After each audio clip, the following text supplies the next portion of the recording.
Hello everybody, my name is Ian Kirkpatrick. I'm an author and robot, and today I have some book news regarding, the writing community. I'm going to talk about two different subjects that have come up in writing for all sorts of authors.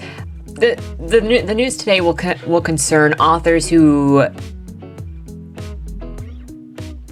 have sold their work with Disney and with Audible. So if that interests you, stick around. But before we get started, I'd just like to introduce to you the Patty Wagon here on the channel. Every month I give you guys a prompt. You can write a story if you feel so moved, and first video of the following month will be reading your guys' stories. We have a lot of fun. You guys are very creative, and it is an opportunity to flex your skill and link your works or your name or where people can follow you. It's hopefully to bring community together. So if you are interested in submitting a work, the submissions for December are still open. Please consider doing so. I would appreciate it. And that's all. With that said, let's get right into the news. Now, you might have noticed a new hashtag showing up on Twitter a couple days ago called Disney Must Pay, or written Disney, however you would refer to that. This has to do with an author not being paid after his work was purchased by Disney. But to get it worded better than however I would word it, let's read. This is from the Sci-Fi Fantasy Writers of America. This is the big organization for sci-fi and fantasy writers in America. And so let's get into what they say happened. This is a message from SFWA's President Mary Robinette Kowal. Last year, a member came to SFWA's grievance committee with a problem, which on the surface sounds simple and resolvable. He had written novels and was not being paid the royalties that were specified in his contract. The grievance committee is designed to resolve contract disputes like this. This is one of the reasons why you would join a group like this, because they help out with industry issues. As part of our negotiating toolbox, we guarantee anonymity. I always have issues. Anonymity for both the writer and the publisher if the grievance is resolved. When it is working, as president, I never hear about them. When talks break down, the president of SFWA is asked to step in. We do this for any member. In this case, the member is Alan Dean Foster. The publisher is Disney. Here are his words. Dear Mickey, we have a lot in common, you and I. We share a birthday, November 18th. My dad's nickname was Mickey. There's more. When you purchased Lucasfilms, you acquired the rights to some books I wrote. Star Wars, the novelization of the first film, Splinter of the Mind's Eye, the first sequel novel. You owe me royalties on these books. You stopped paying them. When you purchased 20th Century Fox, you eventually acquired the rights to other books I had written, the novelization of Alien, Aliens, and Alien 3. You never paid royalties on any of those, or even issued royalty statements for them. All these books are still very much in print. They still earn money for you. When one company buys another, they acquire its liabilities as well as its assets. You're certainly reaping the benefits of the assets. I'd very much like my minuscule, though it's not small to me, share. You want me to sign an NDA, non-disclosure agreement, before even talking. I've signed a lot of NDAs in my 50-year career. Never once did anyone ask me to sign one prior to negotiations, for the obvious reason that once you sign, you can no longer talk about the matter at hand. Every one of my representatives in this matter with many, many decades of experience in such business echo my bewilderment. You continue to ignore requests from my agent. You continue to ignore inquiries from SFWA, the Science Fiction and Fantasy Writers of America. You continue to ignore my legal representatives. I know this is what gargantuan corporations often do, ignore requests and inquiries, hoping the petitioner will simply go away or possibly die. But I'm still here, and I am still entitled to what you owe me, including not to be ignored just because I'm only one lone writer. How many other writers and artists out there are you simply ignoring? My wife has serious medical issues, and in 2016 I was diagnosed with advanced form of cancer. We could use the money, no charity, just what I'm owed. I've always loved Disney, the films, the parks, growing up with Disneyland TV, and I don't think Uncle Walt would approve of how you currently are treating me. Maybe some Maybe someone in the right position just hasn't received the word. Though after all these months of ignored requests and queries, that's hard to countenance. Or, as a guy named Bob Iger said, the way you do anything is the way you do everything. I'm not feeling it. Alan Dean Foster from Prescott, Arizona. Mary Robinette Cowell, the president of SFWA, added, "In my decade with the organization, the fact that we are forced to present this publicly is unprecedented. So, too, are the problems. The simple problem is that we have a writer who is not being paid. The larger problem has the potential to affect every writer. Disney's argument is that they have purchased the rights but not the obligations of the contract. In other words, they believe they have the right to publish work but are not obligated to pay the writer no matter what the contract says. If we let this stand, it could set precedent to fundamentally alter the way the copyright and contracts operate in the United States. All a publisher would have to do to break a contract would be to sell it to a sibling company. If they are doing this to Alan Dean Foster, one of the greatest science fiction writers of our time, then what are they doing to younger writers who do not know that a contract is a contract?" To resolve the immediate issue regarding their breach in contract, Alan Dean Foster To resolve the immediate issue regarding their breach of contract with Alan Dean Foster, Disney has three choices. 1. Pay Alan Dean Foster all back royalties as well as future royalties. 2. Publication ceases until a new contract is signed and pay all royalties to Alan Dean Foster as well as any future royalties. Or 3. Publication ceases and pay all back royalties to Alan Dean Foster. This starts with a conversation. You have our contact information and offer to sit down with a Disney representative, Alan's agent Yvonne Lee Henson, and the SFWA representative. Regardless of choice, Disney must pay Alan Dean Foster. If you're a fan of Alan Dean Foster or believe that a writer's work has value, please let Disney know. If you are a writer experiencing familiar problems with Disney or any other company, please report your circumstances here, and there is a link. This page will also be linked in the description down below if you'd like to check it out for yourself or have this link. And this is postmarked November 18th, 2020. So this is a relatively recent thing. Now, I don't know all of the ins and outs of the situation. If they have not paid Alan Dean Foster, then they have more than enough information with the contract and lawyers to sue Disney and get him what he deserves. If this is, assuming that all of this is true as it is being presented, this is very much a problem with big corporations taking advantage of the little guys because they're hoping that they don't have to pay you, and if they're big enough, they're too big to fail, as in one way of saying it.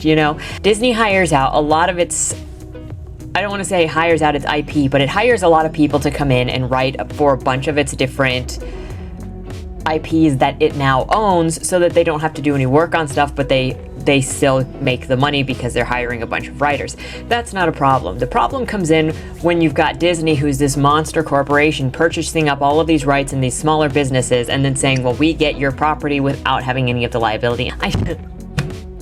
I don't think Disney is the magical, all-for-good corporation that the Magic Palace likes to make you think, but, that's just my observation. Let me know what you think in the comments down below on this subject. And one very important thing that I saw earlier this week when I was looking over the tweets in the Disney Must Pay area was by Sarah Pinsker. And she said the comparison was made that if they are allowed to do this, it could mean any company could sell works they had contracted to a sibling company and thus rid themselves of the pesky need to pay the creators they had contracts with. And Jason Snell responded, exactly this. Disney's argument is that a corporation can make a contract with someone, then launder it through a second corporation, at which point it no longer needs to uphold the obligations of the contract. So this is a bigger issue, bigger implication in the Disney case, that this would ultimately make any of your contracts with the Big Five, or technically it's not even the Big Five anymore because Penguin Random House is one thing, and I think somebody else just got absorbed into one of the Big Five. From my understanding, this could set the precedent that a Big Five imprint could purchase your book and then move it over to a different imprint or a different organization within their ownership, their business ownerships, and they would no longer have to pay you royalties on your work because it was no longer because they bought out the contracts from one imprint or one business to another, but it's still within the business. That's pretty shady, and also if they want to really kill themselves, I guess they can do that. I think this isn't a good thing, but I think this sort of precedent will just speed up the death of traditional publishing and thrust indie and self-publishing into a newer light where you are in control, because this is just nasty greed. But let me know what you think in the comments down below. Now, issue number 2 that came up this week has to do with Audible, and it comes from the Authors Guild. They say, we are sharing with you a letter to Audible CEO Bob Kerrigan and General Counsel Stas Zakharenko, demanding that Audible end its practice of encouraging its monthly subscribers to return or exchange audiobooks they have purchased and deducting the earned royalties for those audiobooks from authors' accounts.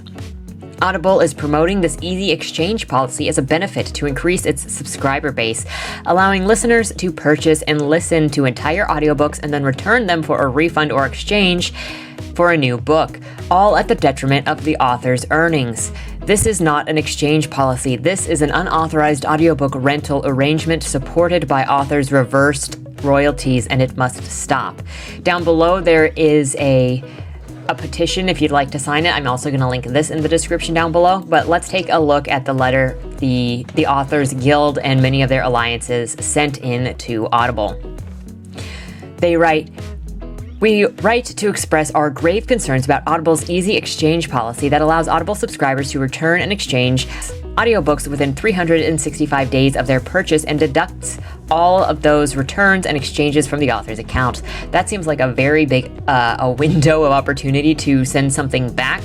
If I'm thinking of a digital purchase policy that works, I'm thinking of what Steam does with video games, where you have a certain amount of hours that if you play it, then you can't ask for a refund back on it.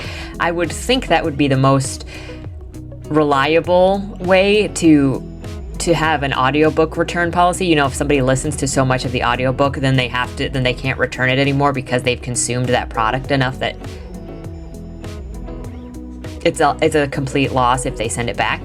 The letter continues, we are author organizations, authors, playwrights, independent publishers, and narrators impacted through joint royalty share programs via ACX writing in unity to demand that Audible immediately cease the practice of deducting royalties from authors and narrators' accounts when a purchased audiobook is returned or exchanged days, weeks, or even months later, regardless of whether or not they have listened to the entire book. This policy is in clear breach of the duty of good faith and fair dealing implied in the author's agreement with Audible and ACX, as it allows books to be purchased and listened to without paying the authors and narrators their royalties. We further demand that Audible show the total number of units purchased and returned on the author's dashboard, not just the net sales already adjusted for any returns, and that this be split separately from each method of sale. Audiobook units bought by Audible listener members using their member credit, AL audiobook units bought by Audible listener members by using their membership credits, and books bought by customers not using an Audible listener membership. Audible must also satisfy the demands that many authors have made for a full and complete accounting of returns made pursuant to this policy since it was first implemented. Collectively, we represent thousands of authors who have documented losses to their income as a result of this policy. We have seen alarmingly high rates of return from 15 to 50% or more of lost sales over time. In many cases, authors may not even be aware that their royalty accounts are being debited for the returns, since Audible reports only list net sales adjusted for returns. The difficulty in ascertaining the exact losses to authors and narrators from the exchange benefit is compounded by the lack of transparency of the reporting and the subsequent difficulty being experienced by authors requesting report on their returns, including the obdurate manner in which these requests have been met. And so that looks sketchy to me, because if you're going to do something like this, you need to present your creators with as much information as possible so that they can watch their numbers. If you're hiding things, changing things so that you can hide what you're not paying or what you're taking out of people's accounts after their items were purchased, you look sketchy as heck. Every day, new authors step forward to report documented losses in their incomes. One author estimated because their request for return reports have been ignored, their losses to be in the tens of thousands of dollars, with return deductions eclipsing as much as 50% of their sales. The adverse effect of the policy on authors' incomes are compounded by Audible's active promotion of the exchange option via pop-ups in the Audible app during listening or once a listener has completed an audiobook. Email reminders to members and promotional advertising on the Audible website inviting prospective members, the Premium Plus, and other various programs to swap any audiobook for any reason, anytime, no questions asked. You know, that sounds like a great policy in concept, but then you are obviously cheating the creator or contributors out of what they deserve. And it is very, what the frick are you doing if somebody has finished the book and then you're prompting them to return it and then taking the money from the creator? Like, the content was consumed. That does not make any sense other than for Audible and Amazon, and then to just be greedy frickers because they're advertising. Yeah. Just don't pay the authors. Listen to their entire works and don't pay the authors. I bet most of these people don't even realize, generally, the population doesn't realize that they're not paying the authors if they return the book. And that's part of the shady thing too. I wonder how many of them would so willingly swap out their books, just do a book return or whatever, if they realize that consuming that content and then switching it, the author doesn't get the content, or the author doesn't get paid. How much of this is them thinking that it is only Amazon that gets hurt, or that nobody gets hurt at all during this because, well, Audible is such a big company, so who really cares? And it's just returning a book and they don't really see the intrinsic networking in the background. That's really sketchy. A customer service survey sent out as recently as November 2020 asked members to rank their levels of awareness from not at all familiar to extremely familiar with a quick and easy benefit that allowed them to exchange audiobooks at any time and choose another. There is no way to read this description other than this benefit being a free exchange of a title. While Audible claims on its site that it reserves the right in its sole discretion to limit the number of exchanges and refunds allowed, if it finds the benefit is being overused, it does not limit returns or exchanges or identifies what overuse is. Nor are we aware of any instances where the exchange privilege was revoked for overuse. Multiple authors have brought this practice to Audible and ACX's attention with evidence dating back to 2019 and even possibly before, but they have been assured that the benefit is for active members in good standing and suspicious activity is rare. Yet these authors have not been given any report or evidence to demonstrate that this behavior is rare, nor have they any understanding of the methods by which Audible identifies suspicious activity. The fact that there is growing evidence searchable throughout the internet that audiobook listeners take full advantage of the policy without penalty and encouraging others to do likewise in the various online forums, social media groups, and blog posts. Some recount using 1 credit to listen to an entire series of books by an author or return every audiobook of which they didn't desire a second listen in the future, as if the book only has the value if it is a reread. Authors are reporting damning results in recent experiments undertaken to discover if Audible was indeed suspending the privileges of policy abusers. According to one author who signed up for a 30-day Premium Plus free trial, they were able to use their single Audible credit to return 28 books within a day of becoming a member. The first 9 of which were exchanged instantaneously via the Audible app, and the rest exchanged throughout customer service channels after the entire book, or at least 75%, had been listened to on mute. Moreover, we are aware of many instances of Audible customer service staff encouraging members and non-members to take advantage of this exchange policy. So I don't see how they could say, well, if this thing is being abused, then we're going to ban people or penalize people, while they also actively advertise, hey, did you know that you could exchange this book when you're done with it? They are asking people to do this to the authors. But it looks like, I'm assuming, that Audible still gets paid because they get that membership. But they don't have to pay out the money from the membership to the authors if the author's books are returned, right? If somebody who is involved with Audible has their own information on how this works from the back end, please let me know in the comments down below, because I do not have anything on Audible. So I can't speak for it, what the Audible dashboard looks like or what your reports look like, and I would love to hear what your experiences are in the comments. To be clear, allowing customers to make full use of a purchase for 365 days and then exchange that purchase for another product is not a real return or exchange policy, but a rental or subscription arrangement in disguise, which is outside the scope of the rights authors grant to Audible when they assent to its terms of service.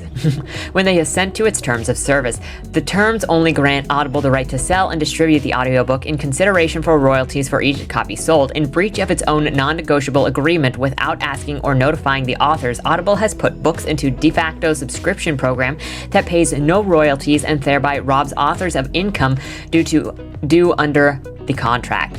Audible's return and exchange policy is also starkly out of line with the policies of its parent company Amazon, which only allows a 48-hour return period for accidental purchases of video content, only if the customer hasn't started viewing the content. See, that makes sense. Why would that not be the same thing for the audiobooks?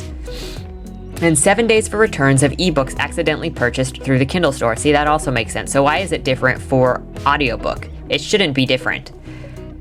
Such a return and exchange program works financially for Audible since it recoups revenue through the subscription and membership fees and the royalties it claims from authors, but only because it has placed the financial burden of the program squarely on the author's shoulders. We ask that Audible immediately end the bald attempt to expand its Premium Plus program and other variations of subscription memberships at the expense of authors' incomes. If Audible wishes to continue to permit the returns and exchanges of audiobooks after more than a reasonable amount of time, say 48 hours, then Audible must do so at its own expense and pay authors the royalties due for the sales. And that, I think, is completely reasonable.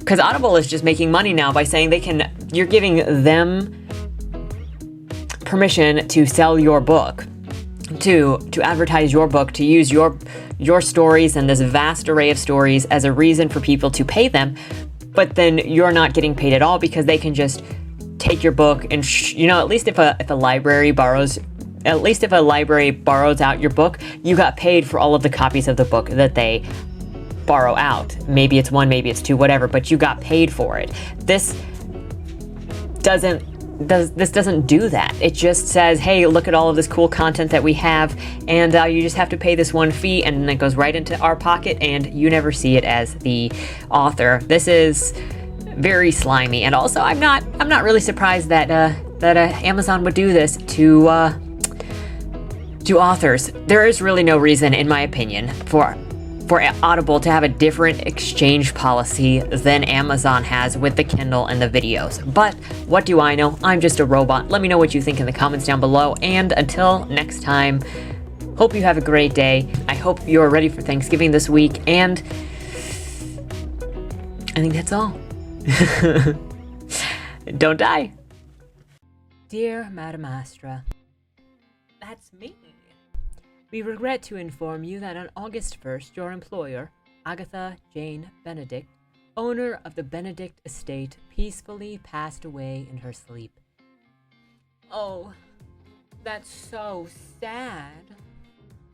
Wait. Let me try that again.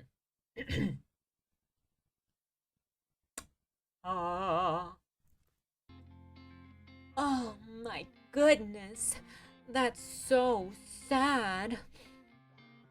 Yeah, I think I'm ready. With millions of dollars on the line and the opportunity for your every need to be taken care of for life, tell me, is there anything more valuable than that? I didn't think so. Dead End Drive is a dark comedy novel that makes 3 promises. 1, an illustrious estate in Louisiana. 2, an opulent dinner affair for all in attendance. And 3, and most importantly of all, lots and lots of competitive murder. So if you're looking for a cozy book to settle in with for the spooky season, I've only got one question for you. Will I see you at the will reading?